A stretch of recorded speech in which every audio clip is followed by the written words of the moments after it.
Welcome to the Higher Ed Demand Gen podcast, helping higher education marketing leaders share knowledge about learning, strategies, and tactics that are relevant today. See what you can learn today by listening to one of our episodes. Hello, everyone. Welcome to the Higher Ed Demand Gen podcast, hosted by Concept 3D.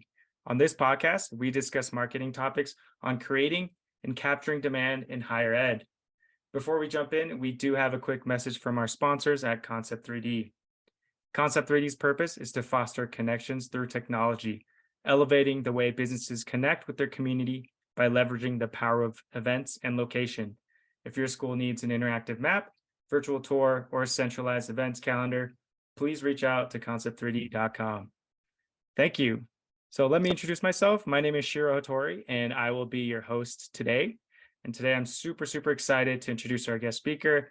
He's an artist and currently serving as the Digital Strategy Director at School of Visual Arts. Please welcome Eric Corriel. Hey, Shiro, nice to be here. Happy to get into this.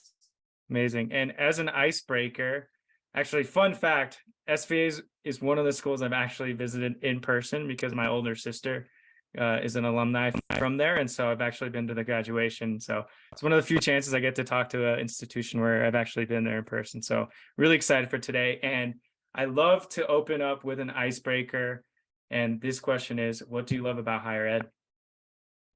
So I'm gonna take that icebreaker and throw you back a curve, because what I love about higher ed, especially my job in higher ed, is mostly the relationship I have to art and design. So as you mentioned, real quick off the top, I am an artist, and there's a lot of people who work at School of Visual Arts. So we are a College of Art and Design in New York City, who have a very strong affinity for the arts and for design, and to be able to work with that as my material on a day-to-day basis really brings me great joy. So I love working with that material and working with that material through higher ed, and helping students discover it and enrich themselves is really a great opportunity. So it's the material first for me, to be perfectly honest. Higher ed is kind of a bonus on top. That's amazing. Well, that's a perfect segue into my next question. I'd love to learn a little bit more about your background and School of Visual Arts, because it is different than the traditional institution I usually have on as a guest. And so would love for you to go into a little more detail there. Sure. So I'll start with me. That's easier. So like I mentioned, I'm an artist. I kind of did my graduate studies in art. And then when I was ready to kind of get a job after that, I found my way to SVA. I started there 15 years ago now. So I've been there for a minute or two, or 15,000 million. And started there. My initial position was multimedia designer, which is kind of jack of all trades web guy, if you will, at the time. Mm-hmm. And progressed from that into, I think my next position was lead web designer developer. I always been a programmer at heart, a web designer and a kind of freelance web developer, full stack web designer developer. From back in the day, and then graduated from there using the higher ed lingo to digital strategy director, which is where I am now. And so I kind of been climbing the ladder there and really get to know how the place works. SVA is a very unique institution. I mean, I'm sure everybody says that, but we are a family-owned college, and that's, I think, pretty rare in the space. It comes with the bureaucracy is really minimal in that kind of a setup, which is great, because it allows really, it very quickly allows ideas to kind of flourish. So there's not a ton of red tape. You got to get one or two approvals, and that's about it. And you're on your way, sink or swim as you may. So that's the kind of environment that we work in. It's a pretty well-established environment in New York City. We do a lot of outreach with the city. Mostly, we're kind of like, our roots are as a local college in New York, and have expanded out, as I think most colleges have.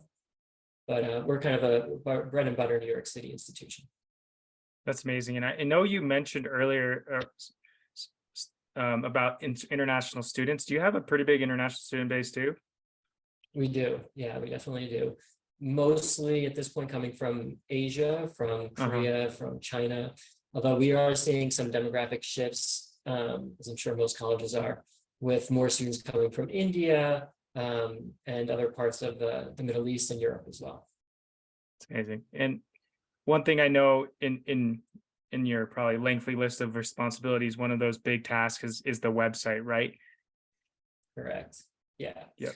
Yeah. So that's been really my primary responsibility, is to ensure the integrity of the website, which means everything from the maintenance and the day-to-day to redesigns, which are really long and arduous undertakings lasting multiple years, to kind of coming up with a new feature set and making sure that we're always on the front end of tech trends and keeping up with the Right. Joneses, as well as pushing ahead as much as we can. And what would you say are some of like the top goals of your website for SVA? Yeah, so we as a College of Art and Design, we are very intent on trying to show and not say. So we want to be able to show people the goods rather than trying to convince them of the value, say, of an education. So to the greatest extent possible, we are trying to focus on highlighting student work. That's really, like, very simply our base, marketing strategy, if we can even call it that, because that's what we think speaks most to our prospective students, in terms of getting them engaged and interested in the school, and that feeling of like, oh my God, I can be able to do this one day. Trying to lead by inspiration, if you will. That's amazing. And do you have like I'm sure you look at some data, or at least someone on your team does, is that sort of backed like data too, that you're seeing that the student projects, or show, like you said, showing instead of telling, has really been the driver of a lot of engagement on your website? Yeah, we do. We look at that, and it is the aside, each department, we have 11 undergraduate and about 20 graduate departments. Each department has their own landing page on the website, but second in popularity is almost always exclusively student work. That's amazing. That's a really good tip, because I don't really feel like a lot of traditional institutions show student work, especially at the college level. So that's a unique perspective. I love it. Great. Well, I want to get into the actionable advice that I have ready for this call and this podcast recording, but I know you've been a part of several website redesigns, and so love to call you master, whether or not you take it. But I'll take the old school webmaster title. There we go. Yep. And so a lot of higher ed institutions, this is an ongoing project, and a lot of people, they're doing it for their first time. And so I was looking for some tips or some advice that you have to give to the audience, whether it's managing the full redesign or being a part of it. Like, what are some of the things to look out for in a website redesign? Yeah, well, there's definitely a lot there. So I've been part of website redesigns that have been done in-house and that we've kind of hired outside teams and consultants for. And I think I'm going to talk mostly about the one that we did in-house, because I wouldn't really want to do it any other way after having done it that way. Because you really get a sense of what your community wants and what will work for your community when you kind of take on the burden of trying to figure it out for yourself. And what we ended up doing, there's been a lot of trends in design, but one of the ones that we kind of hitched our ride to is, community-oriented design, which is in contrast to, I think, the consultant model, where you kind of farm out your who are your top people, to your key stakeholders, and the consultant goes and talks to the president and the vice president and the provost and a few chairs and what have you, and then from there unfurls what the top 3 goals of your website should be, and these are the kind of marketing points to hit, and so forth and so on. We've done it that way. It's a perfectly fine way to go, but if you are able, I would recommend this other way, which is community-led design, which is a lot harder and will take longer. Both good news there, both fronts, but I think will lead to a better website and product in the end. And to be real quick about it, it is literally sitting down with every department in your institution and asking them what works for them on the website, what doesn't work on the website, what would be great if they had this on the website for their workflows. And this is administratively and academically. So we did this. It was literally over 130 something meetings over the span of about 2 years. And we would meet with departments that, were kind of the obvious ones, like the admissions department, communications department, and the non-obvious ones, facilities, security. All of these groups, believe it or not, have some stake in this if they're part of your institution. And the amount of insights that you get, you will never be able to replicate that with a consultant-based approach, because you're really just you're hearing it from all angles. And I could have never anticipated, probably 60, and I've been there for a while, right? I'm not new. So I could have never anticipated, probably at least 60% of the feedback and insights, critical insights too, stuff that we would have gotten wrong and we've had to go back to the well to redesign or to re-implement. So it is a longer process, and it will definitely, slow you down, but the insights that you gain will be invaluable. Yeah. And it'll really help you build a product that I think will last longer in the end. Do you have like a specific example, like, maybe you weren't as close to one department that you learned something that, you included in your redesign that you can remember? Sure, I'll give you something, and this is recent because this is now just part of our methodology. So we're continuing to do it. We're thinking of building out a new way of displaying student work, and so we are sitting down with departments. And when you work at a college like SVA, you're working with all different kinds of student work, right? It could be something like a drawing from a fine art department, but it could be a documentary film that takes 5 years to do, right, from a graduate department. And so we were, one of the assumptions that we had was, well, if we're going to be putting student work up on the website, we should put a shelf life on that, because once you become a professional designer or creator, you really don't want your student work floating around in the ether for everyone to see, when you're 5 years out of school. And so we're just like, oh, we should put like this seems like a reasonable assumption. Let's put a 5-year shelf life on student work. So nothing over 5 years will be on our website. And then we have a meeting with our documentary film department, and they're like, well, actually it takes students 5 years to even make a film. So that, that won't work for us. We need, we need a longer, we're much longer form art medium. And so we need a kind of different time limit. It's like, okay, great, caveat. Wouldn't have known that if I hadn't met with you. Got it. Oh, I love that. So a lot of times, like maybe if they're in the first year, you'll publish that piece of art or work online, but it's not maybe completed yet, or it's in the process. And so only putting it up for 5 years, it's technically only completed for 2 or 3. Right. Exactly. Gotcha. Or it might even take 5 years to complete, right? At which point we need to kind of rethink how we do it. And if a school is, thinking of taking the approach you've taken more recently, which is more community informed redesign and collaborating with each department versus consulting, what are the pros and cons, would you say? Yeah. So the pros is that I will almost guarantee you'll have a better product in the end. The cons are obviously the amount of time it's going to take. I know everybody is already thinking like, I can't balance that on with my existing workload, which is true, which is why you will have to cut off your support for the existing website, at a probably earlier than you might have otherwise, and to focus and redirect resources to this new effort. And that just needs to be something that most departments, you kind of have to get upper management on board with. And is taking this, what I would say, more time consuming approach first, does it set you up for better success when you need to do another redesign in the next 5 to 10 years again? Like I'm assuming so, is my hypothesis, but I'm just curious. I mean, this is an open experiment because it's the first time we've done it this way. But I can already see that the way in which things are working out for people. We have virtually zero support requests come in from departments who can't do X or want to do Y. It's almost non-existent. So I think already we're saving a lot of time and resources and can kind of devote to other things.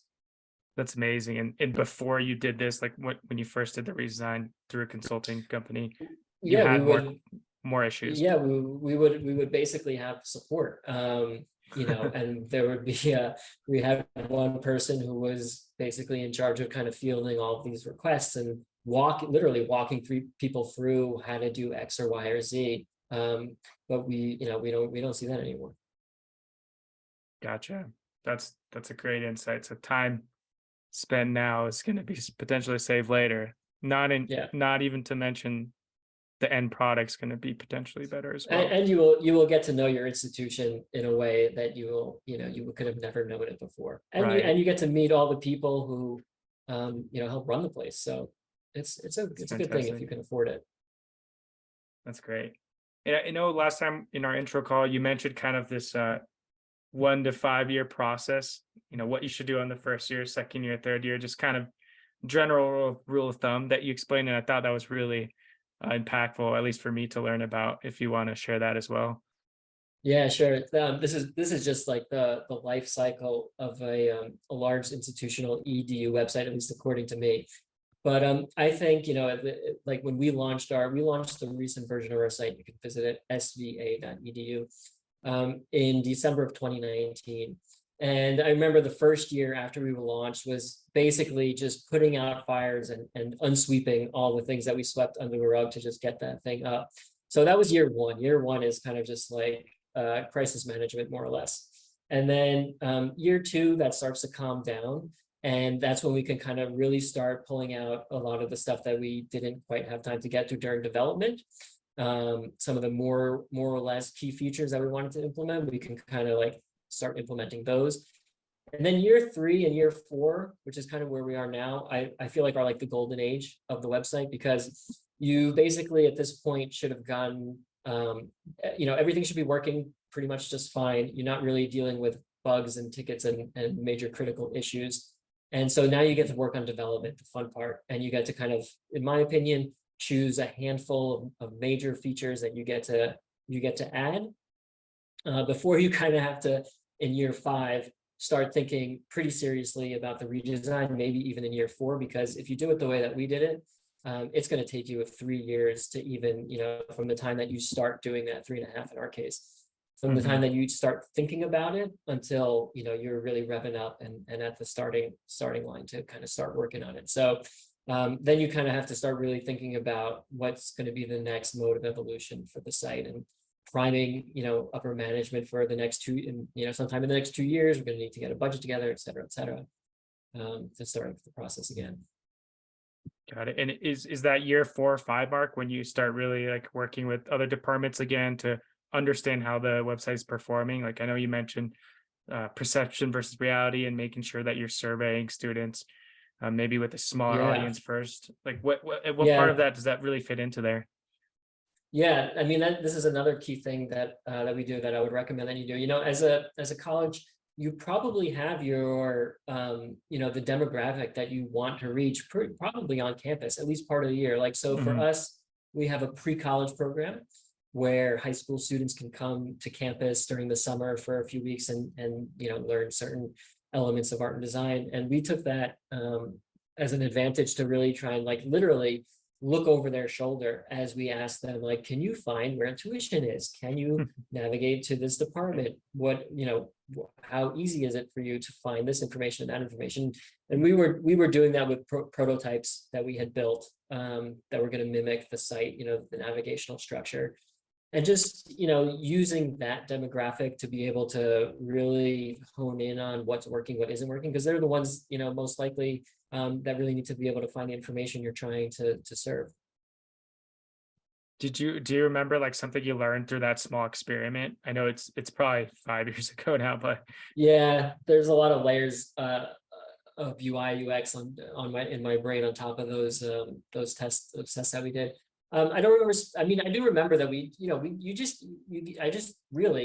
lot of your assumptions are wrong. I don't know how else to say it, but you learn that a lot of your assumptions are wrong, and that the things that you thought on the onset they don't mesh with the way that you think your users are going to use the thing.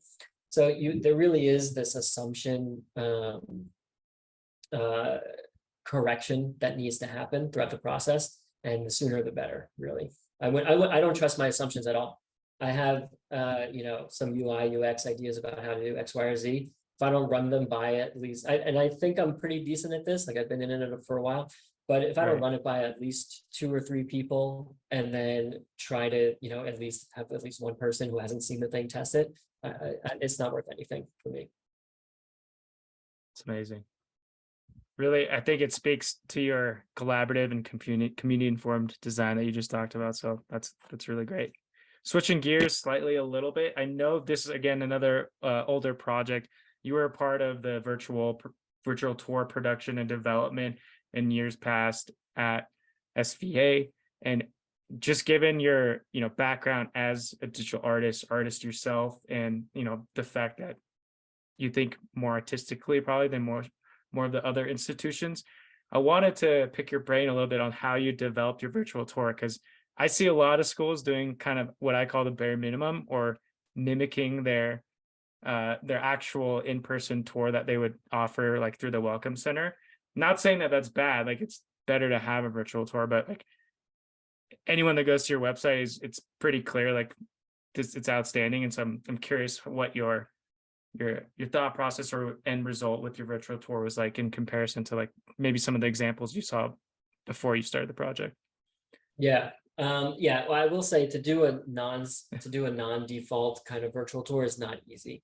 Yeah, we were determined, as a College of Art and Design, we typically hold ourselves to a higher standard when it comes to any of these kinds of elements, that are probably available off the shelf for a lot of places. But if we're going to do anything like that, we need to be able to, our first question with any vendor is like, does it support our custom typography? And that normally throws a lot of people for a loop, but that just gives you a sense of where we even start. So for this project, what really wasn't easy. I mean, we had to really stage each facility and dorm room, and we brought just a slew of interns. We typically have a bunch of interns working for us. We did it during the summer.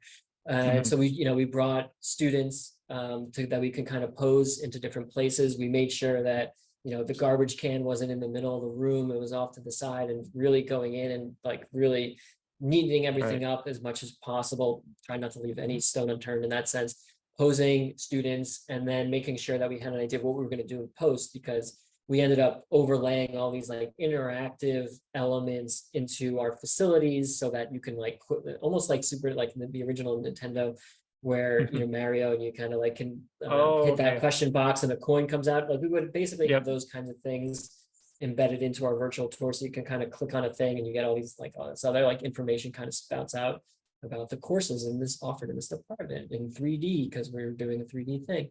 So we really put a lot of work into it, but it took a lot of time. It was not easy. And what was like this, but putting all this extra effort and time and curation, what was the story or the information that you're really trying to convey, besides just like, hey, these are going to be your dorms, this is going to be your classroom? Yeah. This is we wanted to be able to do more than just show a space.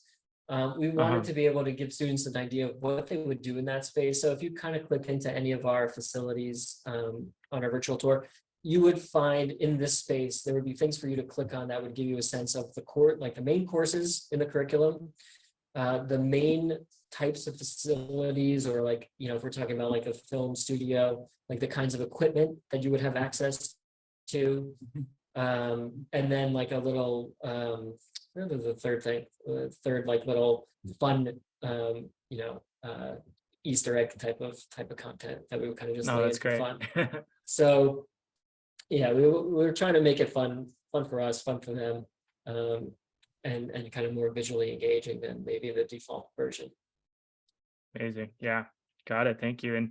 And what were some of the challenges I think you were trying to combat with even starting a virtual tour? I know you said you had an international student audience. Is it maybe other parts of the country that you're trying to recruit from, so they don't have to visit in person to get that story and feel of campus?